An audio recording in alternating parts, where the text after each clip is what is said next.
tal? ¿Cómo están? Gusto en saludarlos. Qué bueno que nos acompañan esta semana en su programa Voces de la Historia. ¿Qué les parece el nuevo logotipo y el nuevo nombre? Estamos renovando nuestra imagen, estamos cambiando y cambiamos el nombre, cambiamos el logotipo, la imagen en general, y esperemos que también estemos cambiando un poco el contenido. El señor Rangel Palafox ya no es productor del programa, ahora está conmigo en esta mesa. Aldo García, que es el nuevo productor del programa y a veces también será conductor. Aldo está aquí para acompañarme esta vez del tema que vamos a hablar. También Dafne Corella, que está atrás de la cámara transmitiendo en Periscope, es la estudiante de comunicación que también es coproductora del programa. Y en la Sociedad Sonorense de Historia, pues Lupita Barbosa y Fabián Rizón son las que nos ayudan en esto también de la producción. El logotipo es producto de la imaginación de la diseñadora gráfica Adriana Lagarda Arias, pariente mía. Esa es una imagen de la figura, estas pinturas que se hacen los seris en el rostro, está un poco estilizado y representa pues a la tribu seri, que es desde donde nos estamos transmitiendo ahora, desde Hermosillo, que es donde está esta tribu. Bueno, el tema de esta semana, para contarles del tema de esta semana y darles una introducción, vamos a ver un tramo de una película famosísima en México. Adelante con el video. Maldito material que no llega. ¿Y eso que desde cuándo avisaron que ya venía la chancla para acá? Tenemos que reponer el tiempo perdido. Sí, pero si no fuera por los de los teléfonos que se llevaron hartos rieles para atender sus cochinas líneas, todavía estaríamos trabajando. Las líneas de comunicación son necesarias, Pablo. Pues sí, pero es bueno el encaje, pero no tan ancho. Ya, vete a mover a tu gente que esté lista. Café calientito, patrón.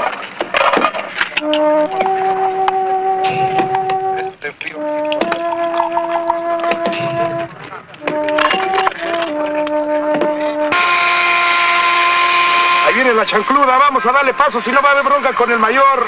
Y con este mendigo frío no tengo ganitas de nada.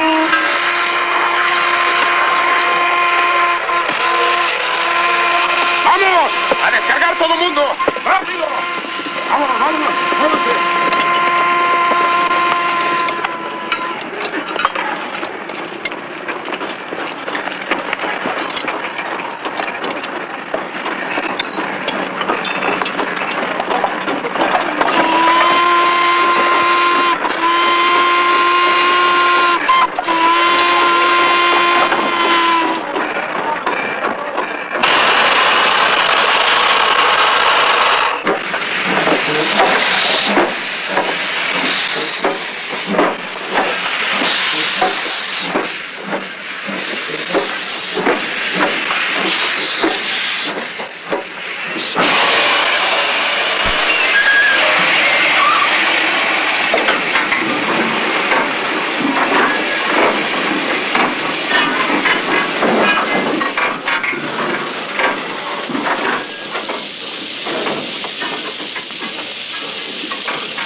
No vamos a hablar de la película, sino vamos a hablar del tema de esta semana, que se llama La construcción del ferrocarril Sonora-Baja California, esta vía para los sonorenses que nace en Benjamín Hill y termina en Mexicali, pero la historia es de allá para acá, de Mexicali para acá.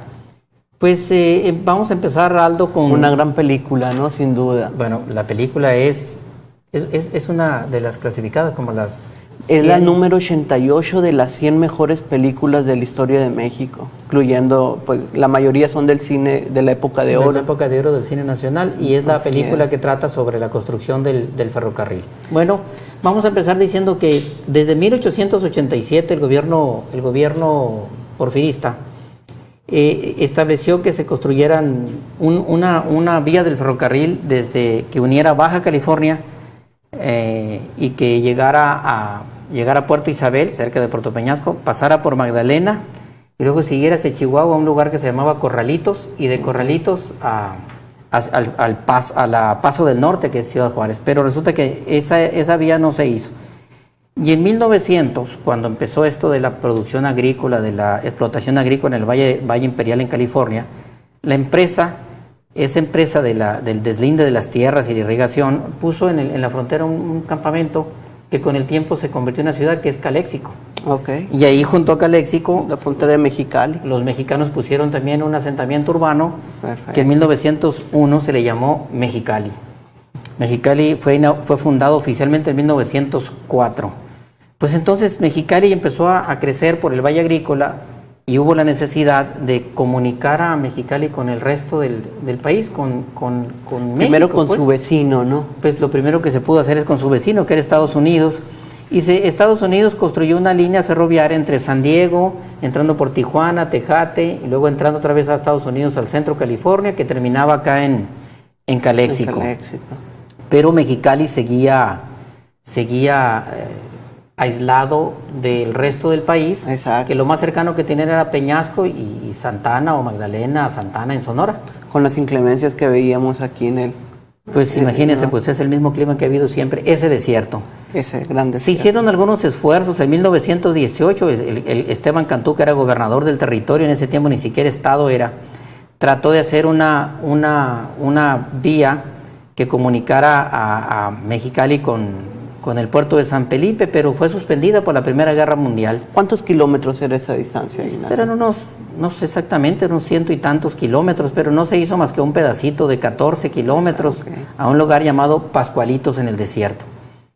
Después, en 1922, el licenciado José Inocencio Lugo, que en ese tiempo ya era gobernador del territorio, también intentó avanzar un poco con eso de la comunicación con Sonora, y desde Pascualitos, donde había quedado el primer tramo de vía, al sur de Mexicali, hacia Sonora, pues hacia Puerto Peñasco. Exacto. Hizo un avance de las vías, unos kilómetros, hasta un lugar llamado Fuentes Brotantes, que estaba al oriente del río Colorado, o sea, a este lado ya, en un lugar donde había un aguaje que se llama Fuentes Brotantes. Pasó el tiempo de 1922 hasta que en 1937, cuando Lázaro Cárdenas del Río asume la presidencia de la República, entonces forma una compañía y acuerda con la Secretaría de Comunicaciones y Transportes que se construya una vía de ferrocarril que comunique a Mexicali con Qué importante, con Sonora. ¿no? Qué visionario. Tenía que ser Lázaro Cárdenas, un gobernante exactamente visionario, porque imagínense que estamos en Sonora.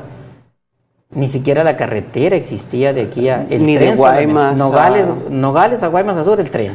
Solamente tren de norte a sur. Sí, pero Mexicali aislado de nosotros, Baja California aislado, y cruzar ese desierto es como cruzar, pues también el Amazonas, una cosa así difícil, como cruzar la selva de Panamá. Pero Lázaro Cárdenas, que un gobernante visionario, forma esta compañía y dice, hay que construir ese tren. En ese tiempo Puerto Peñasco era una población, era una aldea de pescadores. De pescadores, exacto. Pequeñito. Entonces se firma el acuerdo del 36 y el proyecto de construir esa vía empezaba donde había quedado esta anterior, en las Fuentes Brotantes, que hoy en día es un lugar conocido ahí en y lo interesante es que es de Mexicali hacia adentro, ¿no? Que contemplara, bueno, no había Lo de que venía Benjamín Hill, ¿no? No, eso Sería... para allá vamos, no existe. Exacto, y no el proyecto era cruzar el desierto, pasar por Mexicali a Puerto Peñasco y después de ahí bajar a Magdalena, a Santana o Magdalena. A Santana, así es. Era la idea. En 1937, el 20 de marzo de 1937 inició esa construcción de esa con toda pompa y la ceremonia de inicio de los trabajos. El ingeniero que dirigía esto era el ingeniero Carlos Franco, y él, con un guía, Nabor Flores García, realizó el proyecto, elaboró el proyecto de julio a noviembre del 36, y el trazo era el siguiente: de Fuentes Brotantes a un lugar llamado El Doctor, luego a Puerto Peñasco, y de ahí pues bajar a Sonora, a Magdalena, para ahí en Magdalena enganchar el tren que venía de Nogales rumbo al sur, y ya se podía conectar hasta México, ¿no? El equipo de este ingeniero Carlos Franco, pues era un equipo, todos estos eran especialistas que habían venido de México. En ese tiempo no había ingenieros en Sonora, ni topógrafos, ni nada. Fueron enviados desde México.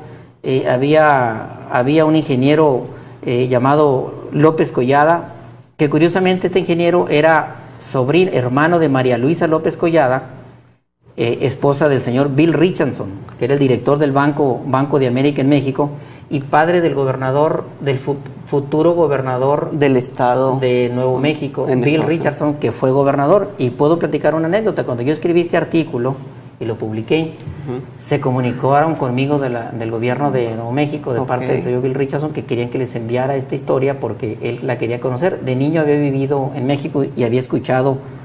¿Qué año le escribió nuestro? Eso fue el 2000, creo que el 2003, 2004, no recuerdo cuándo escribí este artículo. Y me dio mucho gusto que quería conocer esta historia de su tío, que le había escuchado, pues él es norteamericano, pero había vivido en México. Finalmente, en 1937, el ingeniero Raúl Castro Padilla sustituyó a Carlos Franco como jefe de la división para construir esta obra. Y decidió, este señor Castro Padilla, cambiar el trazo del proyecto que había hecho Franco. ¿Cuál era la intención? Pues la intención, pues esto es como los médicos, ¿no? Había hecho un proyecto 1 y la segunda opinión de este ingeniero era cambiar el trazo para ahorrarse 21 kilómetros, el avance de la vía rumbo a Puerto Peñasco. Y eso trajo como lugar una tragedia en esa obra que pues le dio la vuelta al país y al mundo, y que hoy en día dio origen, y lo comentamos. Vamos a hacer una pausa de 1 minuto y entonces ya vamos a hablar de la tragedia específicamente, y vamos a tener otra probadita de esta película. Volvemos en 1 minuto.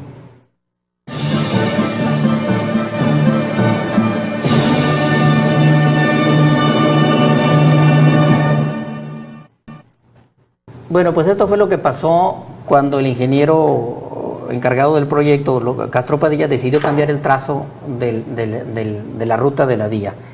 El ingeniero Jorge López Collada estaba en Sonoita trabajando como ingeniero en el trazo de la vía de Ajo, Arizona, a Sonoita. Y de Sonoita iba a ir a Puerto Peñasco para unir estas dos vías que iban una por la otra a encontrarse en Puerto Peñasco. Fue llamado al campamento por el ingeniero Castro Padilla para comisionar lo que hiciera, que hiciera la ruta y trazara la ruta por el desierto. Le comisionó a los cadeneros Jesús Sánchez Islas, José Jesús Torres Burciaga y al chofer Gustavo Sotelo Larrañaga, que era un logareño.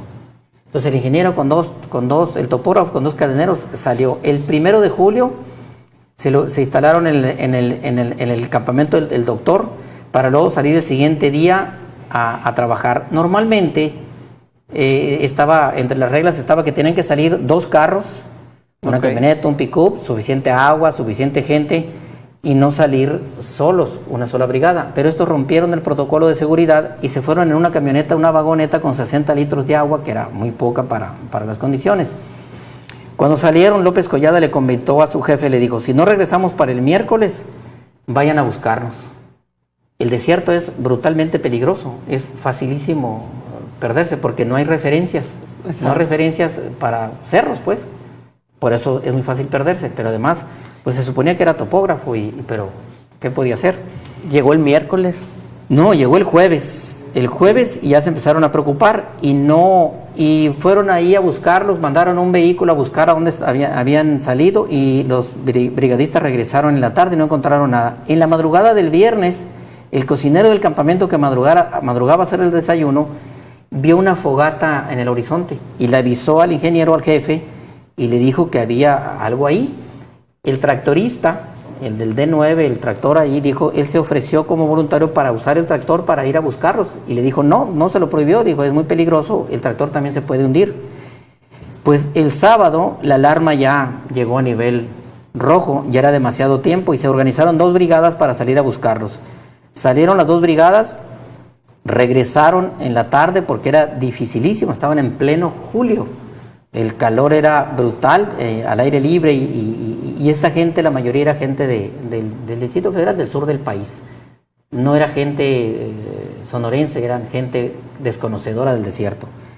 El domingo 8 de julio, ambas brigadas se encontraron a 30 kilómetros de la costa. Al mismo tiempo que el ingeniero en jefe, Castro Padilla, sobrevolaba en un avión, ese avión que estamos viendo ahí en la pantalla, que habían traído de California.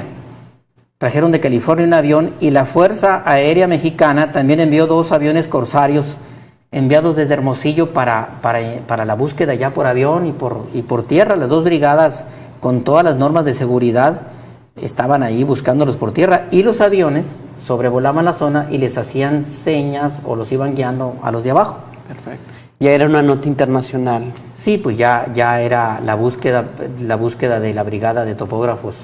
Era ya una alarma. Finalmente el domingo, en pleno desierto, el lunes en la madrugada, reiniciaron la búsqueda y encontraron la camioneta perdida a tan solo medio kilómetro de donde habían dormido, porque habían encontrado el campamento donde estaban dormidos.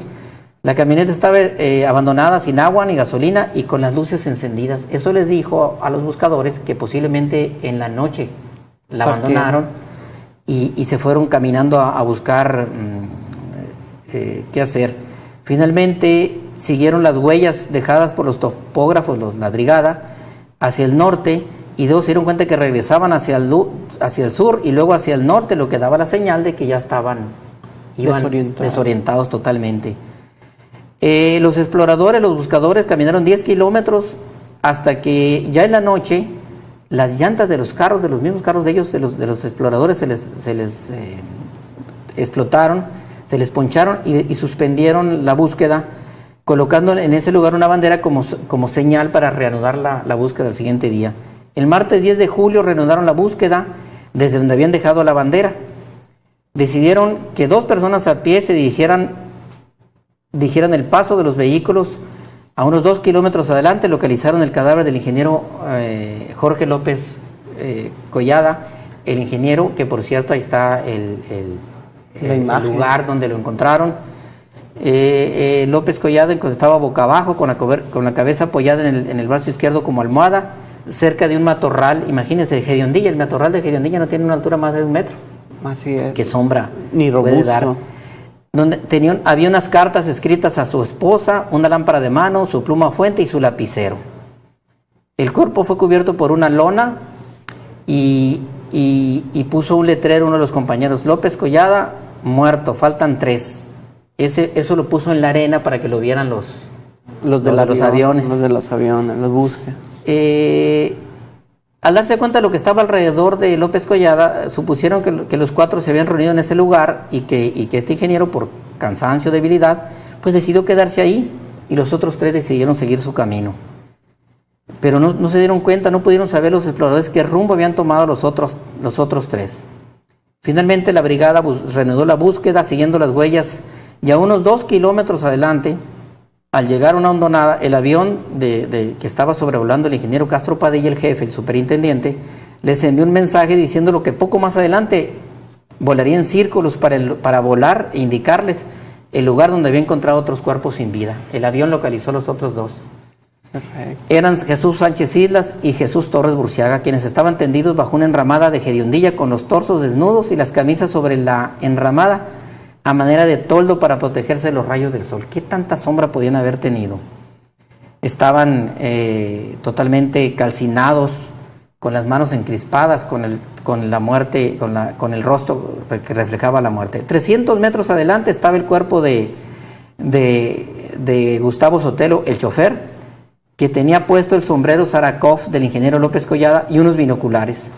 Junto a él se encontraron los restos de una fogata que seguramente la encendió en la noche para ver si podían haberlos visto desde el campamento. Era la fogata que el cocinero Exactamente. había visto unos días antes. Todos los cadáveres estaban en estado de descomposición, fueron levantados, llevados al campamento del doctor, y de ahí, en unos ataúdes, los llevaron a Mexicali, y de Mexicali el cuerpo de López Collada fue enviado a México, y los otros topógrafos, los dos cadeneros, perdón, y el de Gustavo Sotelo, el chofer, fue enterrado ahí Fue el único que vivía en Mexicali, era un lugareño. Bueno, esta tragedia estremeció al país, el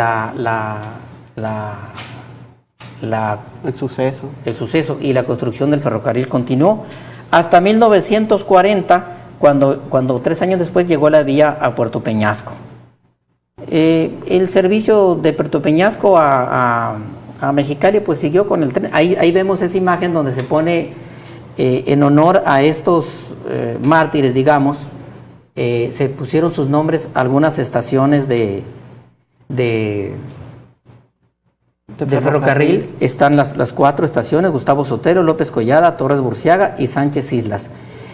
El ferrocarril siguió construyéndose de Peñasco hacia acá, con la intención de llegarlo a Santana, pero el tren modificó en 1945 el proyecto y lo llevó más al sur de Santana, a un terreno del señor Fernando Cubillas Escalante, al que le puso por nombre Benjamín Gil, en honor al general Benjamín Gil. Ese pueblo nació por eso, no existía, ahí era el rancho de este señor, y ahí decidieron, nadie sabe por qué, pero ahí se hizo el empalme con el tren que venía de Nogales, y así nació esa población que ahora conocemos como Benjamín, que es municipio. Después en 1946, desde Benjamín Gil, de Peñasco a Benjamín Gil y de Benjamín Gil a Peñasco, se hicieron frentes a encontrarse. Perfecto. Y se encontraron el 16 de diciembre de 1947 en un lugar llamado Las Enchilayas, que es una estación. Se encontraron y así se dio por terminada la vía del ferrocarril Mexicali, Peñasco. Y se logró la unión. Benjamín Gil, pero eso fue en 1946. En 1948 se inauguró el ferrocarril con pompa y estuvo el presidente Miguel Alemán, y el presidente Miguel Alemán hizo el viaje en el tren Olivo, el tren presidencial, como el avión que tiene ahora el presidente. Antes no tenía avión, tenía tren. De Benjamín Gil a Mexicali salió de Mexicali en la mañana y llegó en la mañana siguiente a Mexicali. Entre este tramo, entre Benjamín Gil y Mexicali, hay 26 estaciones bandera les llaman. Una de ellas es pues Trincheras, La Verbena, Caborca, Pitiquito, Las Enchilayas, estas 4 que decimos, Peñasco, y ahí siguen de Peñasco, siguen las de los 4 hombres estos, el doctor Rito, hasta llegar a Mexicali. En honor a estos hombres, a estos mártires, en 1975 se les pusieron los nombres de estas estaciones. Y a finales de los 90, el gobierno, en 1970 y tantos, el gobierno mexicano mandó construir un obelisco muy bonito. Creo que tenemos la imagen del obelisco ahí, en honor a estos mártires de esta obra tan importante que comunicó a Mexicali con el territorio nacional, con México, con el continente, porque estaba totalmente aislado Baja California del resto del país. En 1964, en recuerdo a esta tragedia, en el desierto de Sonora se filmó la película Viento Negro, que fue el tramo que vimos ahorita, película Viento Negro, estelarizada por David Reynoso, José Elías Moreno, Eleazar García Chelelo, Enrique Elizalde, Fernando Luján y Jorge Martínez de Hoyo, dirigidos por Servando González, que es el papá de González Iñárritu, el gran cineasta. O sea, Servando González fue un gran cineasta también, pero no como su hijo. Entonces, esto que vimos ahorita, los que no saben, los que no son de mi generación, como Aldo y como Dafne y muchos de los que nos están viendo, pues nació esta película, que tú la viste, ¿no? ¿Te gustó? Sí, estaba Muy recomendable, yo creo que las nuevas generaciones la debemos de ver, es incansable esta película. Es la época todavía de la época del cine nacional, bien filmada, bien lograda, y es una gloria del cine nacional. Vamos a compartir la liga. Vamos a compartir la liga. Pueden verla en YouTube, ¿no? En YouTube. El que quiera verla, vale la pena verla. Así es, en la página de la Sociedad Sonorense de Historia y en la página de Voces de la Historia. Por cierto, ahora tienen que vernos. Explícales en Facebook cómo nos van a ver. Vamos a compartir en la página de la sociedad. Aquí estamos viendo en la pantalla donde nos pueden seguir, Voces de la Historia, en el canal de YouTube y en Twitter también. Ahí ya nos no pueden vamos a estar viendo. en Facebook tiempos, ya no existe tiempos. Así es. Un momento con la historia. Ahora son Voces de la Historia, que son los que nos van a acompañar ahora, los que vienen invitados, los Voces de la Historia. Vamos a terminar viendo este pedacito que queda de la película, de la tragedia, y nos vemos la próxima semana con otro tema. Gracias. Vean este pedacito que resta. Gracias. Yo sé lo que te pasa a ti, muchacho. Tú quisieras que te hablara de padre, de tu madre. Pero a mí no me gusta. No debo meterme en vidas ajenas. Lo único que te digo es que tu padre es un gran hombre, que en estos momentos se está partiendo en pedazos por ti. ¡Echen más fuerte! ¡Abran bien los ojos! ¡Vamos! ¡Más rápido!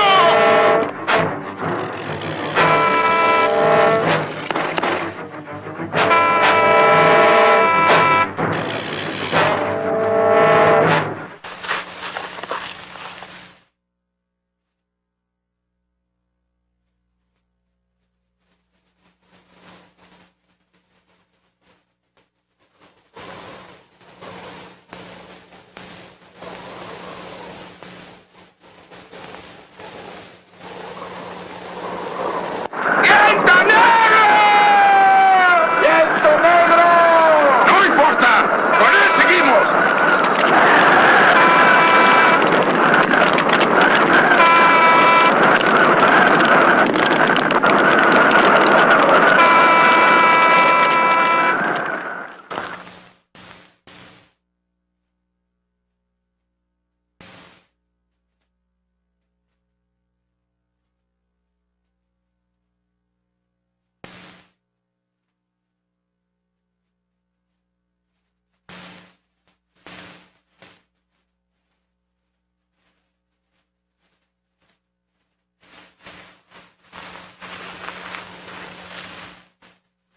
Lorenzo. Lorenzo.